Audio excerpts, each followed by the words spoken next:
आशा लंका सा कोट, समुद्र सी खाई, तेह रामन कर खबर न पाई। क्या मांगो किस थिर न रहाई, देखत नैन चलियो जग जाई। रहाओ 1,00,000 पूत 1.25 नाती, तेह रावण घर दिया नंबाती। चंद सूरज जाके तप्त रसोई, बैसंतर जाके कपड़े धोई। गुरमत रामै नाम बसाई, अस्थिर रहन कतहु जाई। कहत कबीर सुनो रे लोही, राम नाम बिन मुक्त ना होई। वाहिगुरु जी का खालसा, वाहिगुरु जी की फतेह। भगत कबीर जी का उच्चारण किया इस शब्द जिसका पाठ आप जी ने श्रवण किया है, जिस विच भगत कबीर जी ये फरमाते हैं, क्या मांगू किछ थिर ना रहा। बहुत सारे टीकाकारां ने इस शब्द की उठानका विच लिख दिता कि भगत कबीर जी ने अपनी पत्नी लोई नूं समझाया, पर लगा मात्रा के ज्ञाता ग्रैमर की सोझी रखण वाले ते सानू सोझी देण वाले प्रिंसीपल साहिब जी ने इस नूं बिल्कुल उन्हां टीकाकारां तो वखरे ढंग नाल बयान किया। आखिया पहली गल, ये जिहड़ा रे अखर है ये हमेशा पुलिंग हुंदा, जे इस्त्रीवाचक होवे ते री हुंदा। इसलिए ये जिहड़ा लोई अखर है ये भगत जी की घरवाली ਉਹਦੇ वास्ते नहीं है, ये समुची लुकाई वास्ते है। दूसरा गुरबाणी विचों ये भी प्रमाण मिलता है कि परथाए साखी महापुरख बोल दे, सांझी सगल जहान है। ਜਿਹੜੇ महापुरख ਹੁੰਦੇ ਨੇ ਜਿਨ੍ਹਾਂ ਨੂੰ ਸੱਚ ਦਾ ਗਿਆਨ ਹੋ ਜਾਂਦਾ ਹੈ, ਜਿਹੜੇ ਅਸਲੀਅਤ ਤੋਂ ਜਾਣੂ ਹੋ ਜਾਂਦੇ ਨੇ, ਉਹਨਾਂ ਦੇ ਮੁਖਾਰਬਿੰਦ ਤੋਂ ਕੀਤਾ ਹੋਇਆ ਉਪਦੇਸ਼ ਭਾਵੇਂ ਕਿਸੇ ਇੱਕ ਪ੍ਰਾਣੀ ਪ੍ਰਤੀ ਹੋਵੇ ਪਰ ਹੁੰਦਾ ਉਹ ਸਾਰੇ ਸੰਸਾਰ ਲਈ। ਤੋ ਇਸ ਲਈ ਅਸੀਂ ਇੱਥੇ ਰੀ ਲੋਈ ਨਹੀਂ ਕਰ ਸਕਦੇ। ਇਹ ਜਦੋਂ ਲਿਖਿਆ ਹੈ ਰੇ ਲੋਈ ਤੇ ਜਿਹਦਾ ਅਰਥ ਹੈ ਹੇ ਲੁਕਾਈ, ਹੇ ਲੋਕੋ, मैं तुहानू सब नू कह रहा, कहत कबीर सुनो रे लोई, राम नाम बिन मुकत न होई। परमात्मा दे नाम जपे तो बिना साडा ये जमन मरण दा गेड़ा नहीं मुक सकता। जे तुसी दुनियावी चीज़ां दी गल करो, दुनियावी संपत्ति दी गल करो, दुनियावी परिवार की गल करो, आओ मैं तुहानू समझाऊं। मैनू ये समझ आ गई है, क्या मांगो किछ थिर ना रहाई। मैं परमात्मा को की मंगा, कुछ भी थिर रहन वाला नहीं, सब नाशवंत। भगत जी कहते ने मैं परमात्मा तो होर की मंगा, मैं होर कोई दुनियावी चीज़ मंगण लई तैयार नहीं। क्या मांगूं किछ थिर ना रहाई, कोई भी वस्तु सदा कायम रहने वाली नहीं, सब नाशवंत। देखत नैन चलियो जग जाई। इन्हां अखां दे देखदियां होइयां मेरे सामने सारा जगत, जदों जग शब्द ਗੱਗੇ ਨੂੰ ਔਂਕੜ ਨਾਲ ਆ ਜਾਏ ਤੇ ਕਲੈਕਟਿਵ ਨਾਊਨ ਹੈ। ਇਹਦੇ ਵਿੱਚ ਹਰ ਚੀਜ਼ ਸ਼ਾਮਲ ਹੈ। ਆਖਿਆ ਮੇਰੇ ਦੇਖਦਿਆਂ ਦੇਖਦਿਆਂ ਇਹਨਾਂ ਅੱਖਾਂ ਨਾਲ ਤੱਕਦਿਆਂ ਤੱਕਦਿਆਂ ਚਲਿਓ ਜਗ ਜਾਏ, ਸਾਰਾ ਜਗਤ ਸੰਸਾਰ ਤੋਂ ਚਲਾ ਜਾਏ। ਫਿਰ ਅਸੀਂ ਦੁਨੀਆਦਾਰ ਲੋਕ ਜਿਹੜੇ ਸਾਨੂੰ ਛੇਤੀ ਸਮਝ ਨਹੀਂ ਆਉਂਦੀ, ਤੇ ਸਮਝਾਉਣ ਵਾਸਤੇ ਜਿਹੜੇ ਮਹਾਂਪੁਰਖ ਨੇ ਉਹ ਫਿਰ ਉਹ ਮਿਸਾਲਾਂ ਦਿੰਦੇ ਨੇ, ਜਿਨ੍ਹਾਂ ਮਿਸਾਲਾਂ ਨੂੰ ਆਮ ਲੋਕ ਜਾਣਦੇ ਹਨ। ਜਿਵੇਂ ਰਾਵਣ ਦੇ ਬਾਰੇ ਸਭ ਜਾਣਦੇ ਨੇ, ਉਹ ਕੌਣ ਸੀ, ਕਿੱਥੇ ਰਹਿੰਦਾ ਸੀ, ਉਹਨੇ ਕੀ ਕੀਤਾ। ਇਸ ਲਈ ਭਗਤ ਜੀ ਨੇ ਸਭ ਤੋਂ ਪਹਿਲੀ ਮਿਸਾਲ ਰਾਵਣ ਦੀ ਦਿੱਤੀ। ਆਖਿਆ ਵੇਖੋ, ਉਹ ਰਾਵਣ ਜਿਹਦੇ ਕੋਲ ਲੰਕਾ ਸਾ ਕੋਟ। ਹੁਣ ਦੇਖੋ, ਗੁਰਬਾਣੀ ਦੀਆਂ ਲਗਾ ਮਾਤਰਾਂ ਸਾਨੂੰ ਕਿੰਨੀ ਸੇਧ ਦਿੰਦੀਆਂ ਨੇ, ਸਹਾਇਤਾ ਕਰਦੀਆਂ। ਔਰ ਮੈਂ ਗੁਰੂ ਪਾਤਸ਼ਾਹ ਦਾ ਸ਼ੁਕਰਗੁਜ਼ਾਰ ਹਾਂ। ਚੜ੍ਹਦੀ ਕਲਾ ਟਾਈਮ TV ਦੇ ਇਸ ਉਪਰਾਲੇ ਦਾ ਵੀ ਧੰਨਵਾਦ ਕਰਦਾ ਕਿ ਇਹਦੇ ਨਾਲ ਆਮ ਸੰਗਤ ਨੂੰ ਗੁਰਬਾਣੀ ਦੀਆਂ ਲਗਾ ਮਾਤਰਾਂ ਸਮਝਣ ਜਾਣਨ ਦਾ ਸਮਾਂ ਮਿਲਿਆ ਔਰ ਜਗਿਆਸਾ ਪੈਦਾ ਹੋਈ। ਦੇਖੋ ਹੁਣ ਇੱਥੇ ਸ਼ਬਦ ਕੋਟ ਆਇਆ, ਤਾਂ ਮੇਰੀ ਡਿਊਟੀ ਹੈ ਕਿ ਮੈਂ ਦੱਸ ਸਕਾਂ ਵੀ ਗੁਰਬਾਣੀ ਵਿੱਚ ਕੋਟ ਕਿੰਨੇ ਰੂਪਾਂ ਵਿੱਚ ਆਉਂਦਾ। ਇੱਕ ਤਾਂ ਕੋਟ ਤੁਹਾਡੇ ਸਾਹਮਣੇ ਹੈ, ਕੱਕੇ ਨੂੰ ਕੋ, ਹੋੜਾ ਟੈਂਕੇ ਨੂੰ ਔਂਕੜ ਕੋਟ। ਜੇ ਔਂਕੜ ਹਟ ਜਾਏ ਫਿਰ ਵੀ ਇਹ ਕੋਟ ਹੀ ਰਹੇਗਾ, ਪਰ ਔਂਕੜ ਹਟਣ ਦੇ ਨਾਲ ਇਹ ਪਲੂਰਲ ਬਹੁਵਚਨ ਬਣ ਜਾਏਗਾ। ਜਿਨ ਗੜ ਕੋਟ ਕੀਏ ਕੰਚਨ ਕੇ ਛੋੜ ਗਿਆ ਸੋ ਰਾਵਣ। ਉੱਥੇ ਕੋਟ ਦਾ ਟੈਂਕਾ ਮੁਕਤਾ ਹੈ। ਜੇ ਕੋਟ ਦੇ ਟੈਂਕੇ ਨੂੰ ਸਿਹਾਰੀ ਲੱਗ ਜਾਏ ਤੇ ਉਹਦਾ ਅਰਥ ਹੈ ਕਰੋੜ। ਕਈ ਕੋਟ ਭੈ ਕੀਤ ਪਤੰਗਾ, ਕਈ ਕੋਟ, ਕਿਤਨੀਆਂ ਸੁਖਮਨੀ ਸਾਹਿਬ ਵਿੱਚ ਮਿਸਾਲਾਂ ਮਿਲਦੀਆਂ। ਤੋ ਭਗਤ ਕਬੀਰ ਜੀ ਕਹਿੰਦੇ ਹਨ, ਪਿਆਰਿਓ ਕਿਆ ਮੰਗੂ ਕਿਛ ਥਿਰ ਨਾ ਰਹਾਈ। ਮੈਂ ਪਰਮਾਤਮਾ ਤੋਂ ਕੀ ਮੰਗਾਂ, ਕੋਈ ਵੀ ਚੀਜ਼ ਇੱਥੇ ਸਦਾ ਰਹਿਣ ਵਾਲੀ ਤੇ ਹੈ ਨਹੀਂ। ਦੇਖਤ ਨੈਣ ਚਰਿਓ ਜਗ ਜਾਈ। ਮੇਰੀਆਂ ਇਹਨਾਂ ਅੱਖਾਂ ਦੇ ਸਾਹਮਣੇ ਤੱਕਦਿਆਂ ਤੱਕਦਿਆਂ ਸਾਰਾ ਸੰਸਾਰ ਤੁਰਿਆ ਜਾ ਰਿਹਾ।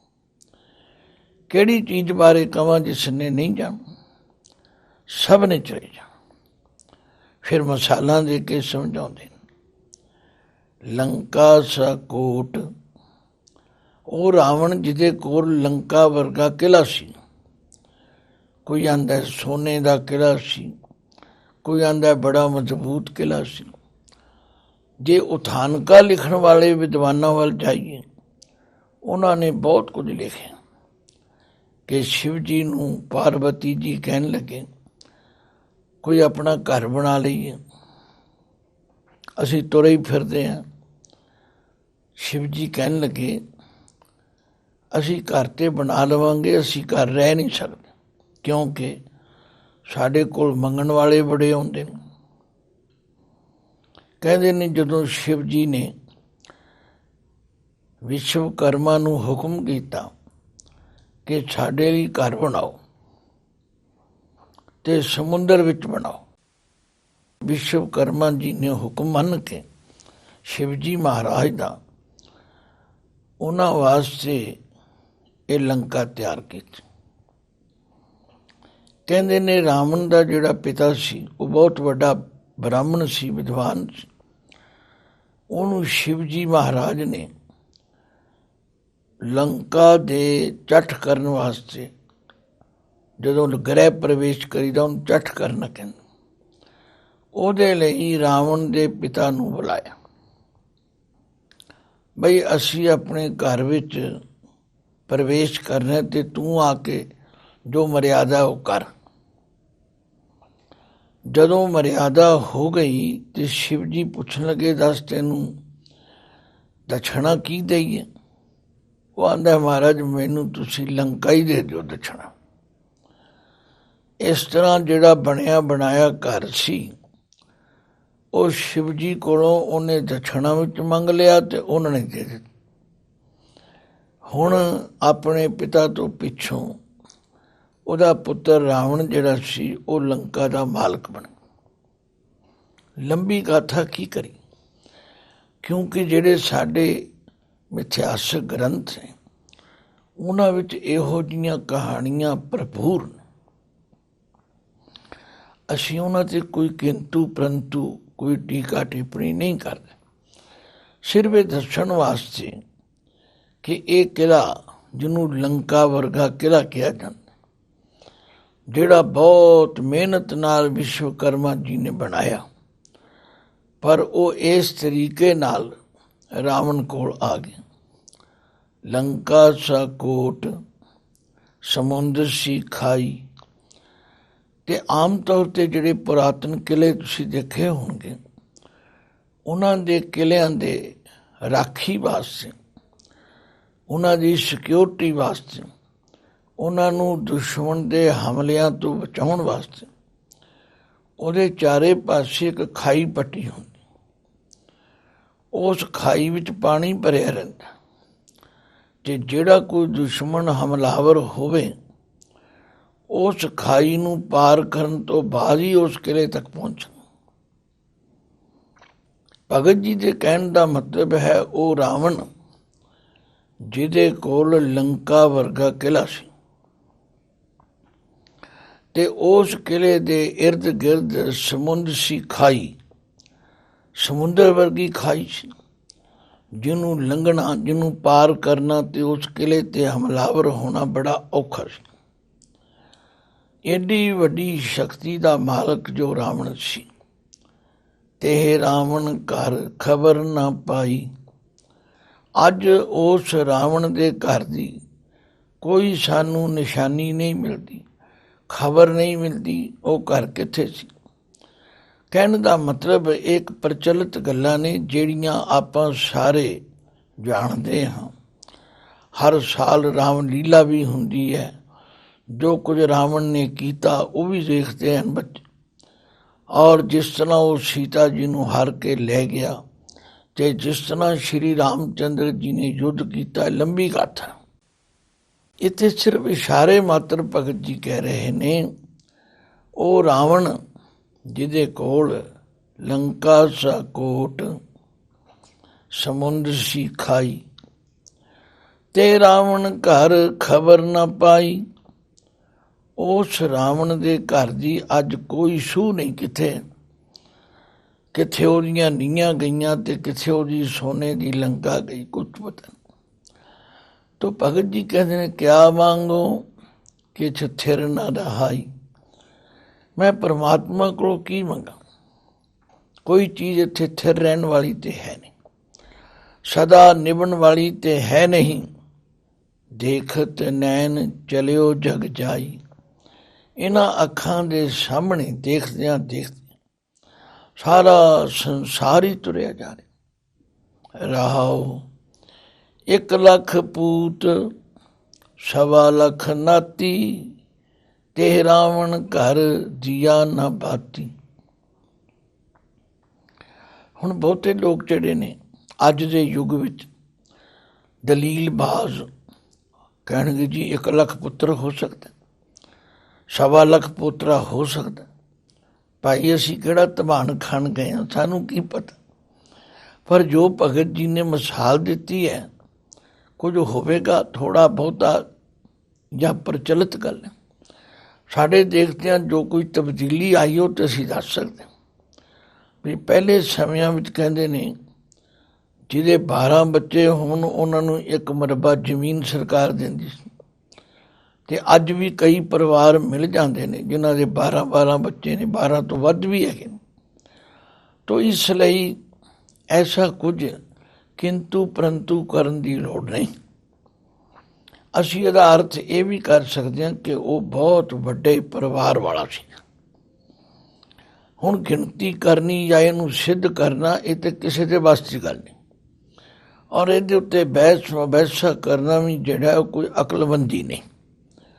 ਭਗਤ ਜੀ ਨੇ ਤੇ ਇੱਕ ਹਵਾਲਾ ਦਿੱਤਾ ਵੀ ਉਹ ਰਾਵਣ ਜਿਹੜਾ ਏਡੀ ਵੱਡੀ ਤਾਕਤ ਦਾ ਮਾਲਕ ਸੀ, ਏਡੇ ਵੱਡੇ ਪਰਿਵਾਰ ਦਾ ਮੁਖੀ ਸੀ, 1 ਲੱਖ ਪੂਤ 1.25 ਲੱਖ ਨਾਤੀ, ਜਿਹਦੇ 1 ਲੱਖ ਪੁੱਤਰ ਸਨ ਤੇ 1.25 ਲੱਖ ਪੋਤਰੇ ਸਨ। ਅੱਜ ਸਾਡੇ ਦੇਖਦਿਆਂ ਐਸਾ ਸਮਾਂ ਆ ਗਿਆ, ਹਮ ਦੋ ਹਮਾਰੇ ਦੋ, ਹੁਣ ਕੋਈ ਇਸ ਤੋਂ ਵੱਧ ਅੱਗੇ ਲੰਘਦਾ ਹੀ। ਭਾਵੇਂ ਕੁੜੀਆਂ ਮਾਰੋ, ਮੁੰਡੇ ਮਾਰੋ, ਜੋ ਮਰਜ਼ੀ ਕਰੀ ਜਾਓ, ਪਰ ਗੱਲ ਇਹ ਹੈ ਕਿ ਇਹ ਤਬਦੀਲੀਆਂ ਆਉਂਦੀਆਂ ਰਹਿੰਦੀਆਂ। ਜੋ ਭਗਤ ਜੀ ਦਾ ਆਸ਼ਾ ਹੈ ਨਾ, ਉਹਨੂੰ ਸਮਝੀ। ਭਗਤ ਜੀ ਤੇ ਇਹ ਦੱਸਣਾ ਚਾਹੁੰਦੇ ਨੇ ਵੀ ਏਡਾ ਵੱਡਾ ਸ਼ਕਤਸ਼ਾਲੀ ਮਨੁੱਖ, ਜਿਹਦੇ ਕੋਲ ਲੰਕਾ ਵਰਗਾ ਕਿਲਾ ਸੀ, ਸਮੁੰਦਰ ਵਰਗੀ ਖਾਈ ਸੀ, ਅੱਜ ਉਸ ਰਾਵਣ ਦੀ ਕਿਧਰੇ ਖਬਰ ਨਹੀਂ। 1 ਲੱਖ ਪੂਤ 1.25 ਲੱਖ ਨਾਤੀ, ਤੇ ਰਾਵਣ ਘਰ ਦੀਆ ਨਾ ਬਾਤੀ। ਉਹਦਾ ਅੰਤ ਐਸਾ ਹੋਇਆ ਕਿ ਉਹਦੇ ਘਰ ਵਿੱਚ ਕੋਈ ਨਾ ਦੀਵਾ ਜਗਾਉਣ ਵਾਲਾ, ਨਾ ਬੱਤੀ ਜਗਾਉਣ। ਮਤਲਬ ਕਹਿਣ ਤੋਂ ਅੱਜ ਉਹ ਸਭ ਕੁਝ ਤਬਾਹ ਹੋ ਚੁੱਕਾ। ਫਿਰ ਉਹਦੇ ਵੱਡੇ ਪਰਿਵਾਰ ਹੋਣ ਕਰਕੇ ਚੰਦ ਸੂਰਜ ਜਾ ਕੇ ਤਪਤ ਰਸੋਈ। ਹੁਣ ਜਿਹੜੇ ਤੇ ਮਿਥਿਆਸ ਤੇ ਵਿਸ਼ਵਾਸ ਰੱਖਦੇ, ਉਹ ਕਹਿੰਦੇ ਜੀ ਚੰਦਰਮਾ ਸੂਰਜ ਉਹਨਾਂ ਦੇ ਘਰ ਰਸੋਈਏ ਦਾ ਕੰਮ ਕਰਦੇ।